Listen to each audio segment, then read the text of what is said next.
Welcome to Trade and Tariff Tuesdays. We're back with another edition of Avalara's webinar series discussing the Trump administration's tariffs and their impact on trade compliance. If this is your first time, welcome. If you've joined us before, welcome back. My name is Regina and I'll be your host. Before we dive in, just a couple of housekeeping items. Just a friendly reminder that Avalara cannot provide legal or tax advice. On your screen is our safe harbor policy. Please take a moment to review.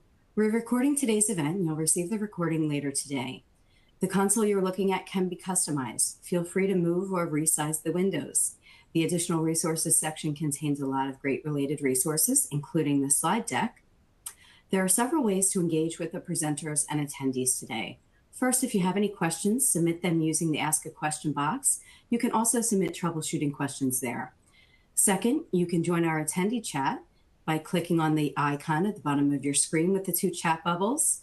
And we encourage you to introduce yourself, network, and discuss today's topic.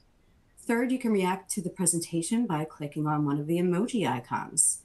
And finally, since this session is intended to be interactive and responsive, it is not eligible for CPE credit. All right, just a quick look at the remaining dates for this series for the rest of the year.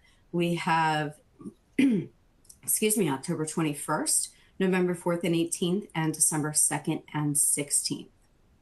And those should all be up to register right now. Let's take a look at our presenters today. We have Craig Reed, General Manager of Cross Border, and then also Patrick Frith, Senior Director of Growth Cross Border. And with that, I will pass it over to Craig to get us started. Well, welcome back, everyone. If you've been with us before, if you haven't, welcome.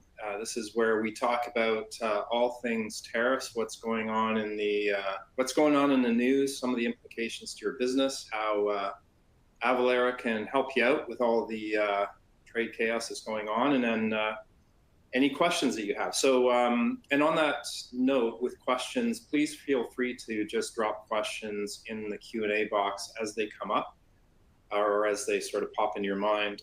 Patrick and I will try to sort of weave them in through the webinar. If we see something that's sort of related to what we're talking about, especially, then we'll try to kind of weave it into the conversation. So feel free to ask questions. We'll hold some time for the end too. We don't typically make it through all the questions, but we will try to do our best to address them. All right, so we like to start things with a poll question. Anyone who's been here before knows that. So let's get into our poll question. So when do the increased Section 232 tariffs on softwood, timber, and lumber go into effect? And remember, this includes furniture and vanities, and I think there's a couple other things named, anything that has lumber in it, effectively. So give you a couple of seconds to tell us what you think there. There's so many dates, it's hard to keep them all straight, isn't it? All right, let's see. Well, a bit of a mixed bag there. The correct answer is October 14th. So 1 week from today, that's when those tariffs go into effect. And again, those apply to more than just softwood, timber, and lumber. It's products that are produced with lumber as well. So again, vanities, furniture, upholstered furniture, I think, was another thing that was named. We don't have the full list yet. And as usual, all of those things will have to be articulated by their HTS codes. So we won't know exactly which products apply until they publish the actual HTS codes that are going to be hit with those tariffs. All right, so let's take a look at the latest news, September and October at a glance. So as we mentioned, the Section 232 tariffs. So that's, and remember too, Section 232, just to bring it up, but that's not IEEPA. So the emergency tariffs, the fentanyl tariffs, these are different. So, and we're going to talk about, what's going to the Supreme Court and so forth. Remember that's different than the Section 232 tariffs. So that's kitchen cabinets, vanities, upholstered wood products.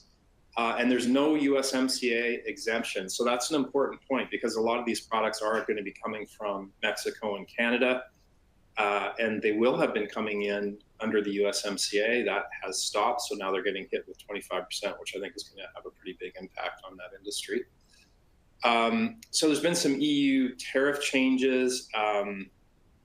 So the operational guidance caps the Section 232 duties on EU goods at 15% and outlines how the greater than 15% interacts with zero additional duty in some lines. So there's basically been some guidance from the CBP on how to apply the 232 auto and parts duty tariffs on the EU, which hopefully reduces some of that complexity. China's been extended to 301. So remember, for 301 is mostly, well, I think it's maybe all Chinese goods. A large swath of Chinese goods are under Section 301. That's been extended to November 29th to give them more time to come up with a, I guess, with a deal. So those tariff exclusions are going to continue through November 29th.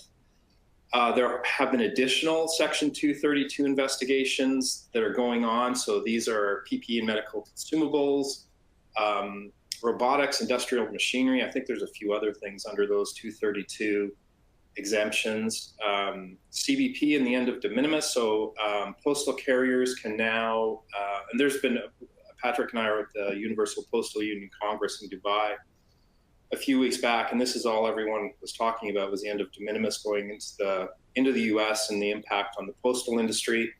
So now there's 25 qualified parties that can remit duties to the CBP from the post. So the post can use one of these qualified parties to basically take the money from their shippers and give it to the CBP. So that's how that's working. And lastly, if you're a fan of organic sugar, well, organic sugar imports beyond the minimal WTO level are now subject to out-of-quota duties. That took effect on October 1st, so that's going to raise the price of organic sugar. All right, let's take a look at some of the proposed deal frameworks, just kind of quickly go through the countries. First of all, Canada. For those of you who have been with us before, you probably know I'm Canadian. I'm in Toronto, so I hear a lot about the Canadian news. We're still at 35%. In fact, Prime Minister Carney is meeting with President Trump in about 20 minutes. So he's meeting at 11:30 Eastern. So we'll see what the outcome of that is for Canada. Obviously, Canada is very interested in continuing the USMCA, reducing the tariffs on Canadian goods that are not covered by USMCA, which is at 35%. But remember too, there's the lumber tariffs. There's a whole bunch of different issues with, that they're probably going to be talking about. Mexico and Canada are basically in the same boat. The difference is that Mexico has a 30% IEEPA tariff, which has been paused for another 90 days. So they're kind of in a holding pattern as well. And we'll talk a bit about what's going on with USMCA. So the EU is a 15% tariff across most of the sectors, except for steel and aluminum, which is the Section 232 tariff. That remains at 50%. I think there's a question about Switzerland. I just kind of saw. Joe said, what's the latest with Switzerland? Well, as far as we know, it's still at 39%. It was increased from 31 to 39. So Switzerland actually, for some reason, got tagged with a really high tariff. Not on here is the UK, which actually did the best out of everyone, I think, 10% tariffs and lower tariffs on autos. And I think there's some quotas there too. So the UK did pretty well. Brazil is at 50% on most imports, 76.4% on beef. So if you're a fan of Brazilian beef, you're going to be paying a lot more. India, if you'll remember, was at 25%, then went to 50%, and that's because they're buying Russian oil. So the deal was, okay, you buy Russian oil, you're going to 50%, and that continues to be the case. Chinese imports, we mentioned, held at 30%. Remember, that's the punitive tariff. Underlying the Chinese tariffs are the 301s, so they're stackable, which means that the average tariff for China is around 55%, but it can go as high as 100% or lower than, or down to 37% or thereabouts. So that is set to be reviewed in November 10th. The 301 exemptions, as we mentioned, were extended to the 29th. Vietnam, 20% on most Vietnamese goods, except for those deemed to be transshipped. Remember, that means that you can't just ship things through Vietnam. If they're from China, they go through Vietnam. You can't say they're from Vietnam. It's where they were made. So a lot of companies have been tagged with trying to transship and claim a different country of origin in order to escape some tariffs. You can't do that, and the CBP is on the watch for that. Japan is a 15% cap, pretty much on everything except for the 50% on the 232 steel and aluminum tariffs. Taiwan went down to 20%, and Indonesia is at about 19% tariff on their exports. And what do we say there? 99% of U.S. goods could be duty free plus removal of non-tariff barriers. I'll be honest and admit I don't know what that means. Maybe Patrick, you can explain it while you're. So the deal was, the tariff letters. The deal was Indonesia got a break, 19%, and in exchange for approximately 99% of U.S. imports into Indonesia being tax-free, duty-free, So that was I think Indonesia was, maybe it's on here. Yeah, there it is. It's on here. It's halfway down, a bit below halfway down the first box. It was at 32. Rose Garden, 32%. So they got a good deal, right? So they went from 32 to 19%. And in exchange, the US now can export 99% of its of products duty-free into Indonesia. So that's big, because if you look at PwC's forecasts for global economies, by 2050, Indonesia is going to be in the top 5.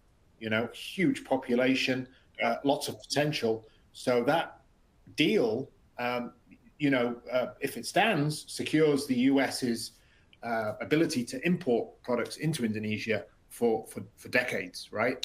As it grows. So that was the Indonesia deal. Okay, I digress a bit there. Thanks for the cue, Craig. So this is the evolution, I suppose, from the Rose Garden, which of course we all remember was April the 2nd, and the countries were listed out on a board, a presentation board, and the orange column is what the countries were walloped with on that day, and everything was going to come into effect, a week or so later. That triggered mass hysteria, a lot of confusion. Stock markets took a dive. Countries stopped exporting into the US whilst they figured it all out. The executive order was thin on details, as you recall, so nobody really knew what was going on. And then, every hour that went by, we got more information, and we started seeing pauses. We started seeing a 3-month pause here and a 90-day pause over there, and various countries got breaks, and deals were beginning to be negotiated. And Craig just went through the big ones on the previous slide. The UK was the first one, and then the rest sort of followed straight after.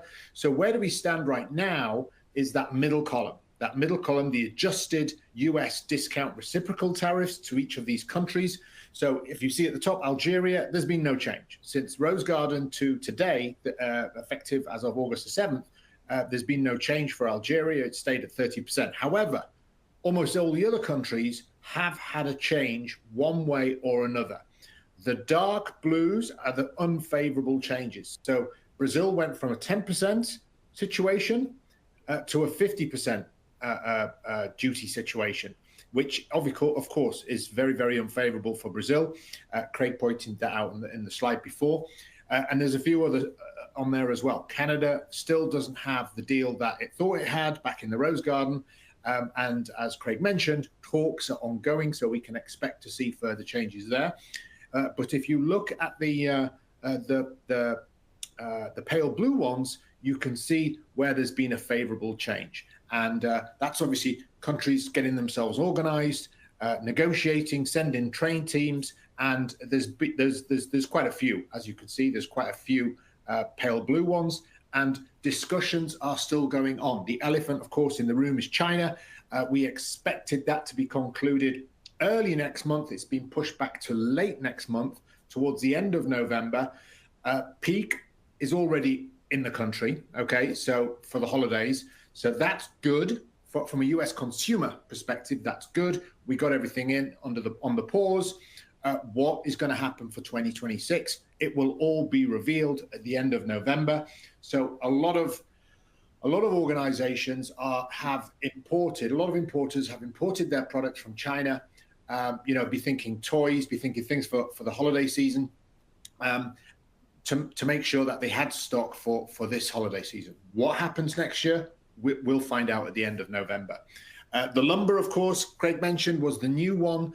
And, I couldn't help thinking, Craig, brick and mortar stores like IKEA, like Lazy Boy here in the US, they're all going to be, that's going to have an impact, right? A lot of people use those stores to fit out their homes and offices, right? So, and then there's, of course, then the online, the Wayfairs, so on and so forth. So the lumber, upholstered furniture, vanity box cases, all the rest of it, it's going to look like a tough time for that industry as we move into next year. So we'll see.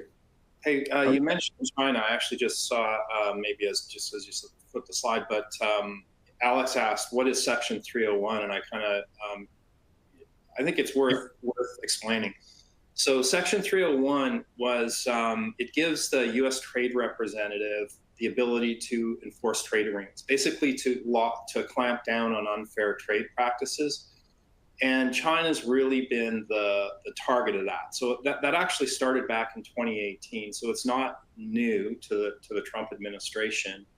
And the use of Section 301 has been basically to pressure China to change their trade practices, protect U.S. intellectual property, try to reduce the trade deficit, and encourage some supply chain diversification. So there are literally thousands of goods that are affected by 301. They're from industrial machinery to electronics, consumer goods like furniture and apparel, et cetera. And the tariff ranges from 7.5% to 25%. So remember that the 301 tariffs are the underlying sort of unfair trade practices tariffs that apply to Chinese goods. So you take Section 301, those apply, and then you add the IEEPA tariffs, which are essentially the fentanyl tariffs, and that's how you get to the 55% or the 37.5%, depending on the type of goods. So that's what Section 301 is.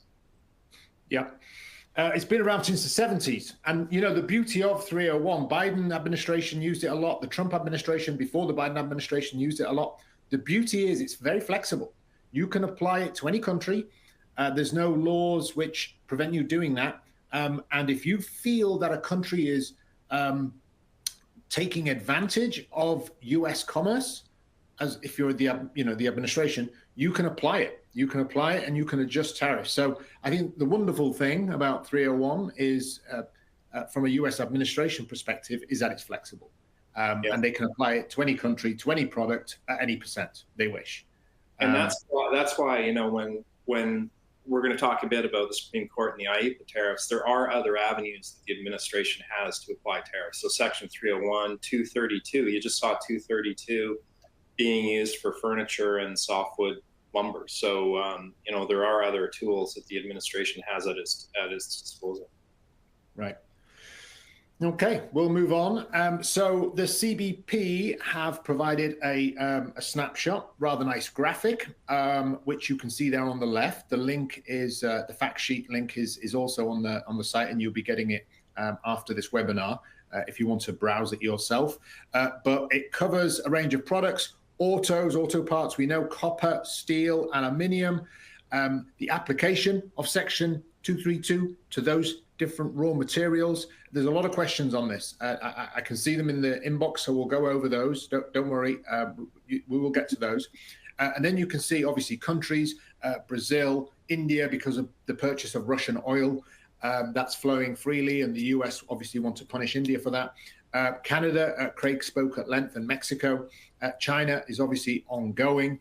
And then the reciprocals. The reciprocals, there's a whole bunch of them there, typically at 10%. So if you weren't on that previous Rose Garden list, I saw a question about the Caribbean, saying, what about the Caribbean countries? Yes, they do export a lot into the US. This is Dipty's question. So Caribbean, I looked at most countries in the Caribbean, and they're on that 10%. So the Caribbean, as a reciprocal are 10%. I don't think there's any breaks for any Caribbean countries. They're all around that 10%. But remember, that 10% is just for items not covered in the 232. The auto parts, copper, steel, aluminium, various other pharmaceuticals, so on and so forth. So 10% as a baseline, plus if they fall into that section 232. Okay, and then we've got on the right hand side here, we've got a nice graphic which is a heat map. So at a glance you can see the world, the US of course on the left, its neighbors, kind of sort of dark red, we know that, Canada, Mexico. Remember, Mexico's on that 90-day pause. That comes off I think in 3 weeks, so we'll find out what happens to Mexico. The Americas, generally speaking, got off lightly, other than Brazil. You can see Brazil, it stands out there on the map as a very, very dark, it's on the top of the list actually, as a very, very burgundy color. And then we move across to Europe and Africa. There were some African nations, South Africa in particular, that took a bit of a knock there. And then we move across into the Middle East and the Far East, you can see countries attracting greater tariffs. India, most notable, because of that trading with Russia. That's obviously upset the US administration, and India have got a very high tariff as a result. China, we've mentioned that many, many times. Let's wait and see what happens at the end of November. But that whole trade lane, that China-US trade lane, has just dried up. It really has. We're talking millions of shipments a day. I remember when we reported Hong Kong Post stopped shipping any goods to the US. There's about 500,000 shipments a day through Hong Kong Post. It just stopped it overnight, hasn't recommenced. So that really has dried up as US importers are now sourcing elsewhere. They have to, right? Because of the tariffs just making the imports uneconomical.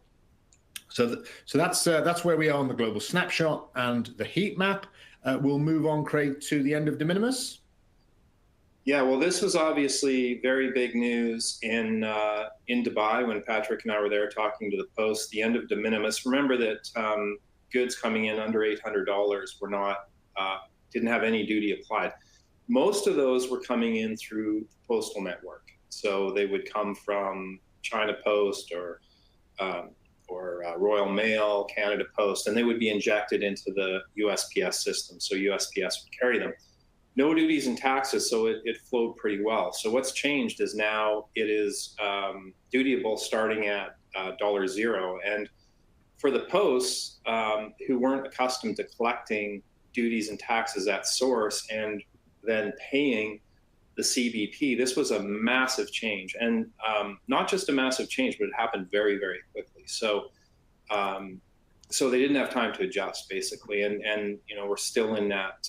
In fact, we talk to Posts every day about how we can help them recommence their shipments, but it is still quite disruptive.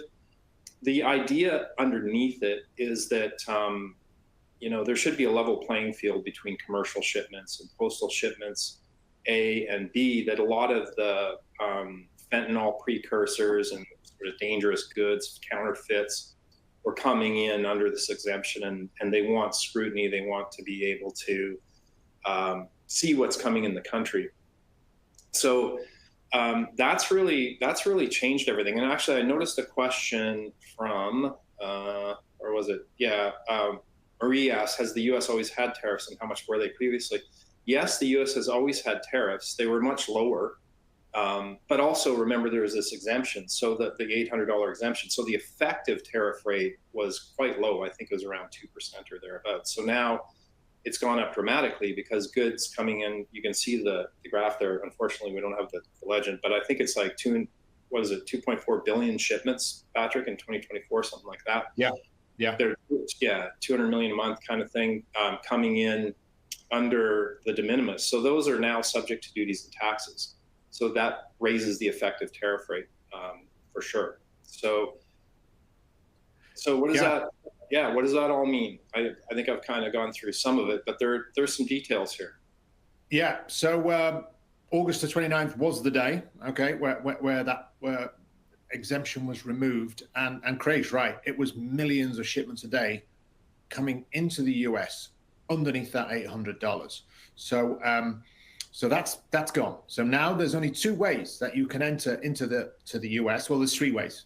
There is you can do two commercial clearances, and they're based on value. So if your shipment is over $2,500, so let's say 10 laptops, okay, coming in from Malaysia, you would do a entry type 1, which is a formal clearance for those 10 laptops that you're importing, total value over 2,500. That's a form of entry that you're going to have to do. Importantly, there's a HS code required on that entry. All commercial clearances, type 1 and type 11, require HS codes. So if it is below 2,500, so let's say it's one laptop, okay, priced at $1,000, a type 11 informal entry can be done, but still, you do need HS codes for both of those entries. The third entry, commercial clearance, the two commercial clearances I've mentioned, the third one is postal clearance. So that has ground to a halt.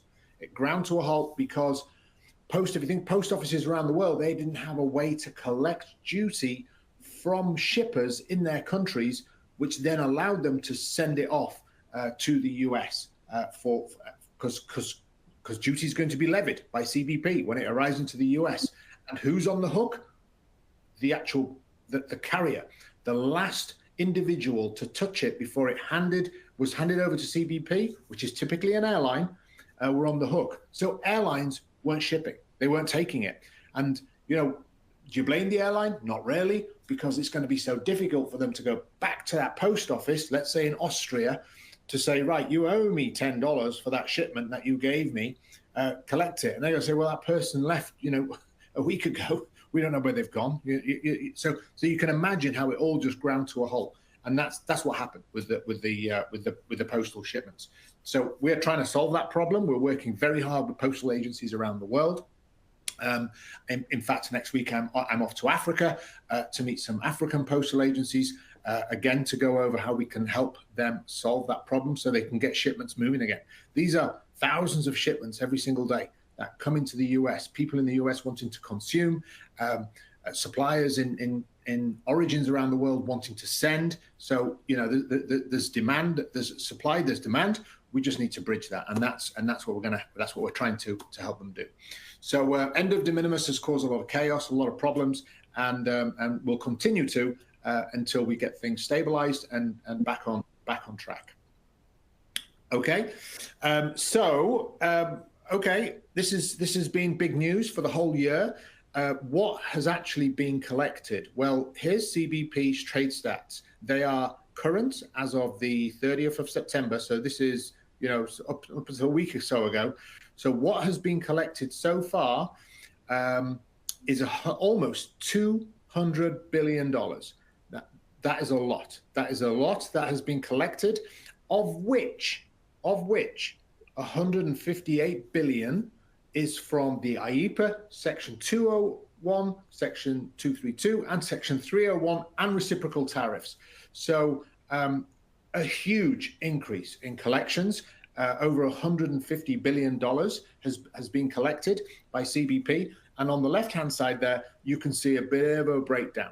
So we've highlighted full year 2024 versus what's been collected so far in 2025. And you can see when you compare the two columns, you can see the big increase. So if you just go down to aluminium, the third row there, for full year, about $380 million was collected.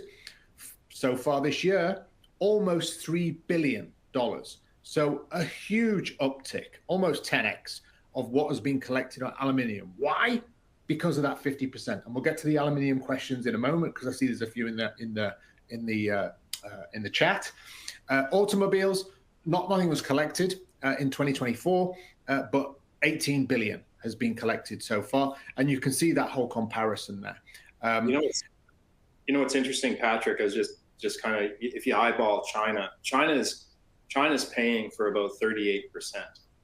So that's 38% of that 158 billion is China. In fact, it's probably more if you add up aluminum and some of the other pieces. But yeah, that's right. There's no double counting in this. Yeah, you're right. Solar panels and yeah, and all the rest of it.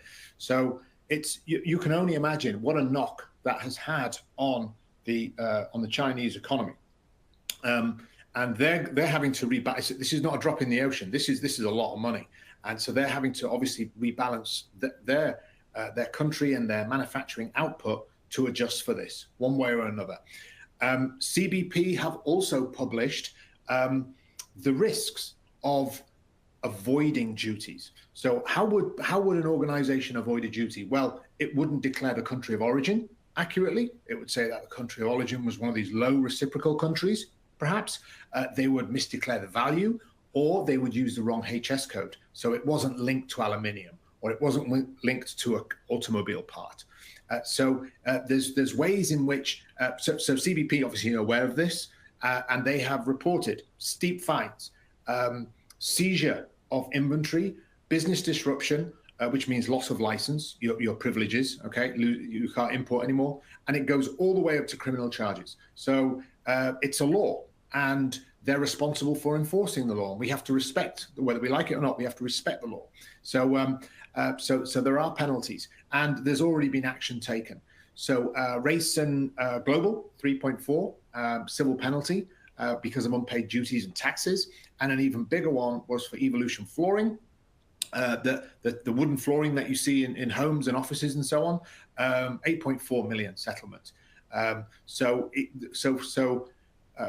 consequences, there are consequences, and they are taking action.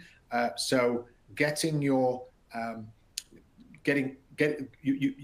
your import declarations have to be accurate. You have to be compliant, and you have to be accurate. So yeah, just a little snapshot there on the CBP statistics and what they're doing. We'll move on, Craig.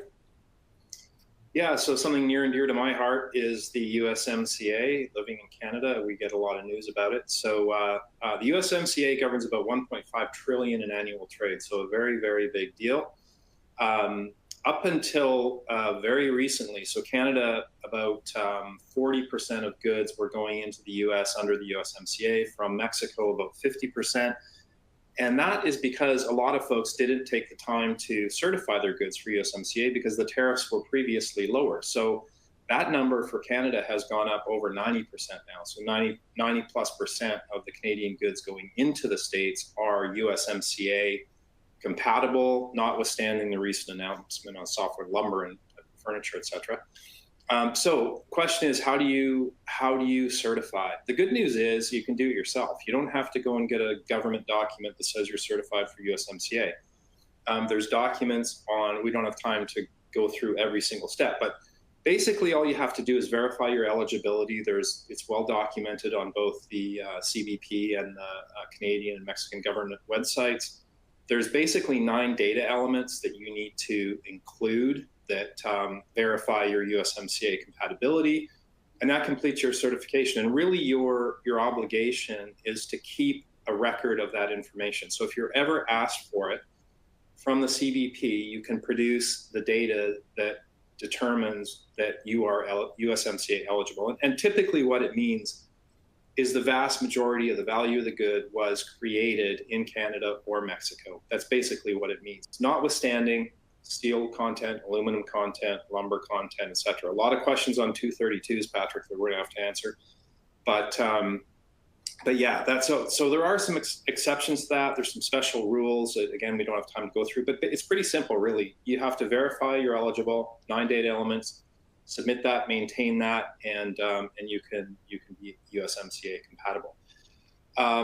There is a lot going on with the USMCA. The U.S. Trade Representative has started accepting submissions for the review process. That's triggered every 6 years, 2026 being the next review cycle. But it appears to be being pulled forward. And actually, Mexico is one of the parties that has sought an accelerated review, I would presume, because they want to know where they stand. Canada is obviously very nervous about what happens with USMCA because it could have a pretty dramatic effect on the Canadian economy.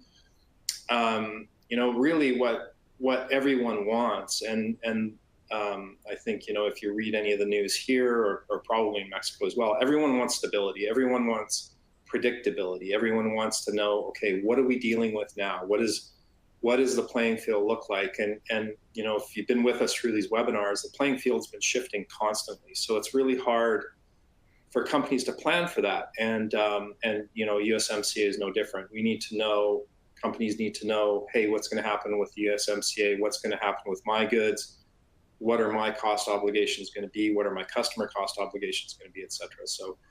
So lots more to come on USMCA. Hopefully, cooler heads prevail, but we will see what happens. And next on to the core challenges with IEEPA tariffs that we kind of hinted at earlier, Patrick. Yeah, so IEEPA ranges for I think China has the highest IEEPA tariff. So this is emergency protection tariff, basically. And it was challenged. It's been challenged back in May, actually, and we've been following this CIT ruling that President Trump's exceeded his IEEPA authority on Liberation Day, and they wanted it to be blocked. Okay, so it moved through May and through July. There was started moving through the court system here in the US, all the way through to these things move pretty slowly. But basically, every court that looked at it said, okay, this is a little bit tricky. We're not going to stop it, so you can continue collecting it. So CBP are, and you saw that on a couple of slides ago, are continuing to collect it from different countries of origin, the products from different countries of origin. And it's gotten now ultimately where we all expected it to end up with the Supreme Court. So the Supreme Court now have the case. They have promised a expedited briefing and conclusion to this matter, which we're expecting at the end of this month, and then oral arguments, and then ultimately a conclusion from early in November. So we can expect this either way, this decision to be reached by the end of November, I would have thought, on whether or not the current administration has overstepped the use of IEEPA. I honestly don't know which way this will go. If the conclusion is that they did overstep their authority, how do you unravel months and months of IEEPA collection? Where's that money now? How do you even give it back? These are talking points, of course.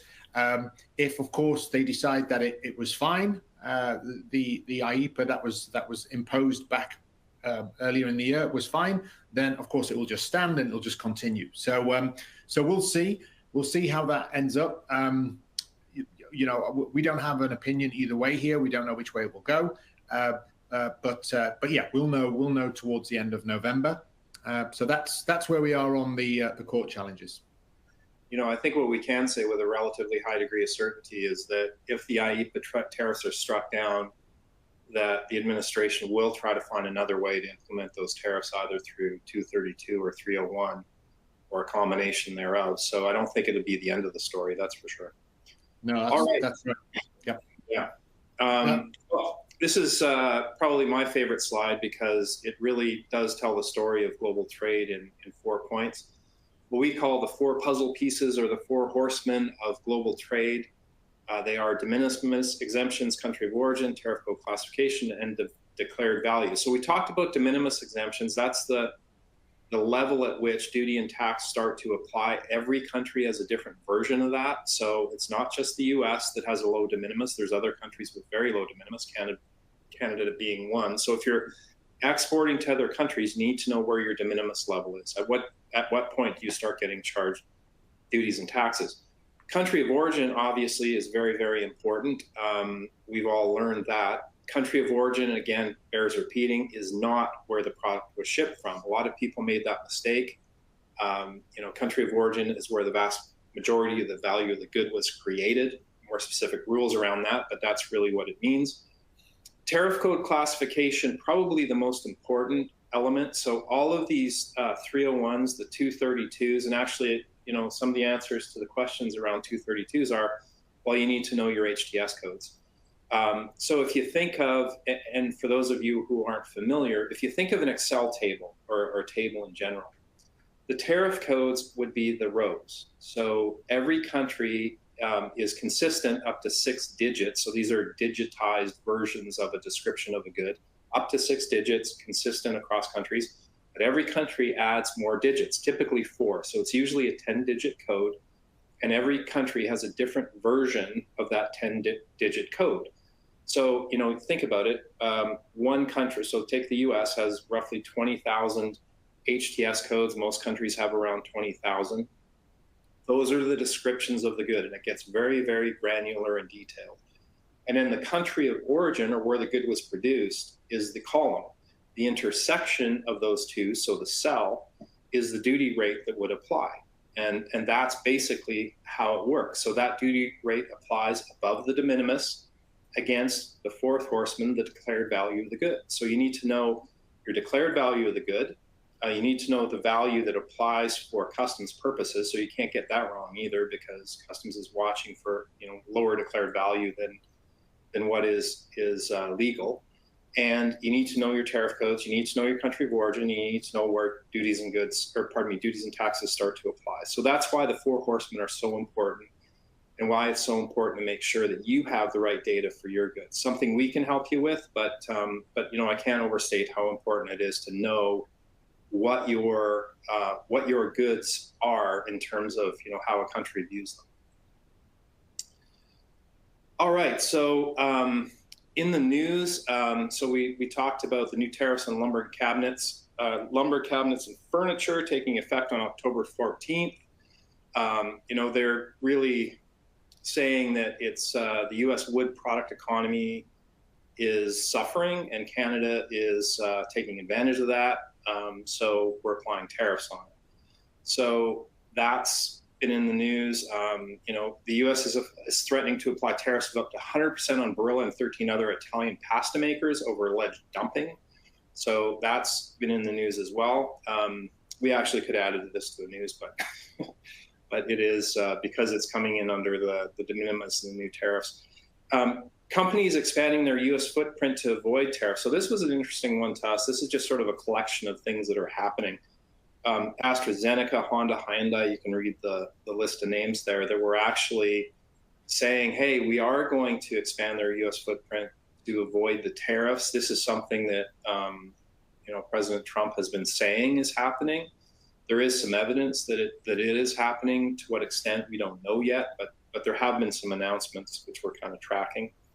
And then there's some companies that are linking bankruptcy to tariffs and the end of de minimis. You see First Brands Group, Sense in Canada, Forever 21 are all kind of citing issues. There's also Lululemon was had a guidance hit based on this as well. So a lot of interesting outcomes that are happening with companies starting to adjust to these new tariffs and new rules being applied across the board. So we'll keep track of this and try to bring up some of the salient, interesting things that are happening out there in the corporate world.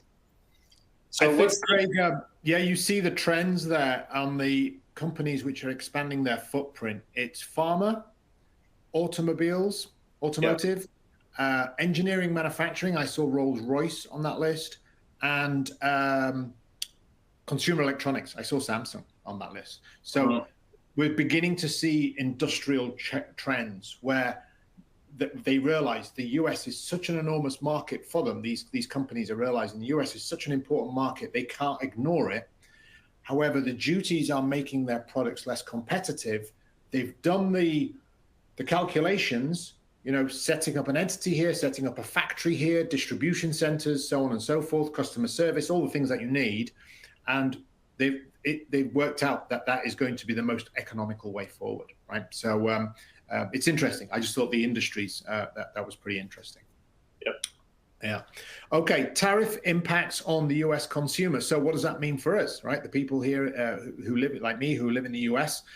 So what we have seen as of September is roughly, it's double-digit historical rise, 20%.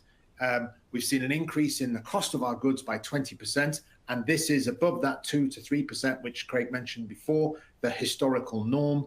So we're seeing an uptick. And why is that? Well, it's because importers who are, remember, they're legally responsible for paying the tariffs. So they're out of pocket at the moment it enters the country. What they're doing is they're passing it on to the consumer. So Nike, Adidas, Walmart, Home Depot, they've all announced in recent weeks and months that they're passing it on to the consumer. So the Nike shoe that was made in Vietnam is on your foot here now in the US. You're paying 20% more for that because it came from Vietnam, it attracted that tariff.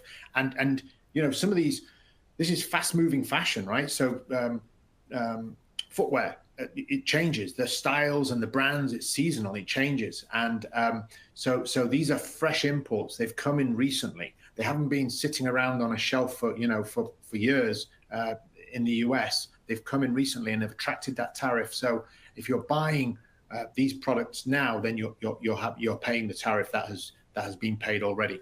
But also some companies like Nissan are withdrawing products from the US market. So they had an EV, a vehicle. They were ready to launch it for 2026. They've realized that it's just not going to be economical. They can't pass that tariff on. So they're not actually now going to make vehicles. I'm sure we'll see them around the world elsewhere, but that particular model is not going to be available in the US as a result of the tariffs. I suppose then people would go out and buy Teslas that are made in the US. You know, I suppose that's the intended consequence. And in terms of inflation, yes, it's having an impact. Autos, apparel, home goods, consumer electronics will be in there as well, I'm sure, but it's almost a 3% increase in inflation. Let's look at these colorful charts. So the UN has put together it looks like a soccer ball, I suppose, with all the patches on it. But basically what you're seeing here is $450 billion of trade destruction. So trade between these origins that you see here and the US are basically going to evaporate, okay? It's just not economical to do anymore. And of course, the biggest one here is China. We've spoken a lot about China and how things have just dried up. So it's about a third of the total trade destruction is China origin. The EU is another big one there as well. Japan, you can see. So quite a few countries are suffering from this.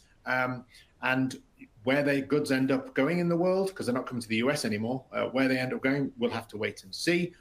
Will they still be manufactured? Again, we'll have to wait and see. But it's going to shift. The shifting sands of global trade as a consequence of this is going to be immense. And then on the right-hand side here, how tariffs will hit key products. So you can see a list of products here, starting with metals, clothing, so on and so forth as you go down. In the short term, you can see how much more we're paying. Metals, obviously, we know, right? It's at the 50% tariff. There's some a little bit less than that, but on average, 41% more for metals. And then, but however, it is projected that will go down. It will drop down to 17% as importers source alternative products to aluminium, to steel, or source them from different places. So, which could be the case. So we're going to see as time goes by, we're seeing the sticker shock right now. Things were already on the water, things were already ordered, contracts had already been signed. So things had to come in, paying the full whack. And then over time, we can see supply chains adjusting, tariff engineering taking place, and then we can see those increases reducing. So we thought those were two interesting graphics that we'd share with you on the webinar. And we'll move on to proactive steps. Craig? Yeah, so really what Patrick was outlining is a result of folks pursuing these types of things. So, 5 steps that we kind of identified is, diversifying your shipping carriers or sources of supply. That's a pretty obvious one. Automating your global trade compliance. That's something that we can help you do. Working with your customs broker to lean on their network and expertise effectively to understand where, it would be cheapest to get or produce your goods. Also something we can help you with, which we'll get into in a bit. Making sure your product details are compliant with global trade regulations. Again, that goes back to the 4 horsemen that we talked about earlier: de minimis, country of origin, HS classification and value for duty. Make sure you know those things.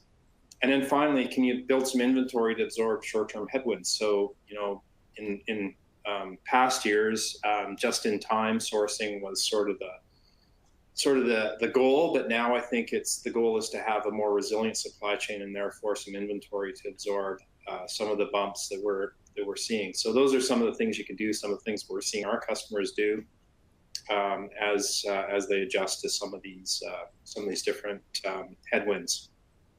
So let's get into a couple of poll questions. We've been asking these questions from the very start. I think we're up to 30 webinars or maybe more. Are you planning to adjust your supply chain due to the changes? Are you diversifying suppliers, switching to local, new trade technologies, rethinking distribution strategies? You can select multiple of these, by the way, so give you a couple of seconds to tell us what you're thinking and what you're doing. And interesting, just while you're answering this question, is I don't know yet, was when we first started doing this, was I think it's 70%. Yeah. Maybe even higher, but that started to change as folks have had time to adjust to what's going on, and things have, I'd say, stabilized a little bit. There's still a lot of uncertainty out there, but it's starting to stabilize. Yeah, that's very consistent. So, look, wow, 57%, 58% almost diversifying, or 42 switching to local, rethinking distribution strategies. So that's very consistent with what's happening in the industry in general. So we're seeing folks starting to make decisions, and still a segment that don't know, probably because there's a lot, they're subject to a lot of 232s or other things that are maybe in flux. Another question, how are you going to address the costs? Are you passing them on to your customers? Are you including a surcharge, absorbing those costs, sharing the costs with your suppliers, or some combination? So you can select multiple of these as well. Early days, absorbing was number one by far. So everyone was trying to absorb the tariffs and share with the suppliers initially, but we've seen that shift, and the industry has seen that shift as well, where absorbing has become less common. Sharing the tariff costs with the suppliers has stayed relatively stable. Let's see how we do here. Yeah, this is really interesting. So you guys are very consistent with what's happening in the industry. So sharing the cost with the suppliers was always in the 15 to 20% range, maybe a little higher here. But passing on to the customers, I think what we're seeing here is a portion is going to be passed on to customers either through a price increase or tariff surcharge, and then there's going to be a bit of absorption. So, but what this says is most of the cost is going to the consumer, which is consistent with other studies that have been done in the industry. All right, Patrick, how can companies keep up with these changes? Yeah, so it's compliance. That's the summary here. You want to avoid penalties, fines, and delays. Okay, so you saw criminal charges, suspended licenses, confiscation of your inventory, that sort of thing. So you have to be compliant on those 4 horsemen that Craig presented earlier on. You have to be compliant. You do not want to be under or overcharging customs duties to your end customer. You don't want to be paying $1 more. You don't want to be paying $1 less. So how do you get there? You comply with the 4 horsemen. You get your declared value right, your country of origin right, your HS codes right, and you pay the exact amount of duty that you're supposed to. You don't want to add additional cost to your supply chain, because being non-compliant will do that. And you're not alone. I mean, there are a lot of people you saw from the previous polls who, they're not quite sure. It's complicated. They've got different avenues that they could go in, but haven't yet made their minds up. So what we will say is be compliant, be absolutely compliant, and in accordance to the law, and that's the way. That's how you keep up with all these changes. We'll talk about taking action with Avalara. Great. Yeah, sure. So go ahead, Patrick. Yeah. So how can you be compliant? Well, you can calculate your duties and taxes correctly. There's a lot of questions on 232. We're going to get to those in a moment, as I said. But our tools allow you, and you'll see a demo in just a moment, our tools allow you to calculate that 232 tariff on your product. If it is a mixed product, then you'll be able to calculate how much is the 232 on steel and aluminum and now lumber. So we'll be able to do that. We can also give you the correct HS code so that when you're making your entries into the United States, you're using the correct HS codes. And we'll also, we have tools which allow you to see whether goods are prohibited or restricted, not just into the US, but anywhere in the world. So these tools allow you to be compliant. You in accordance to the law. The data is accurate, our content is accurate, so you're able to correctly project and predict the cost of your goods when they enter the US, and it also allows you to do tariff engineering, which we mentioned earlier on. So I think we're going to roll into the demo now. Yeah, please roll the demo. Welcome to the Avalara Tariff Content Classification Tool demo. Take a tour to see how Avalara can help your business's global trade compliance. First, choose the country of import. In our example, we will use the US. Click to proceed.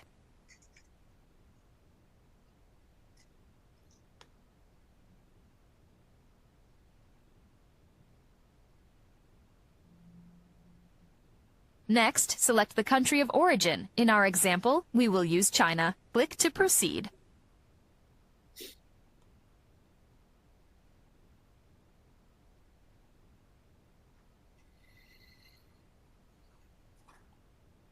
Next, let's describe our product. Click to proceed.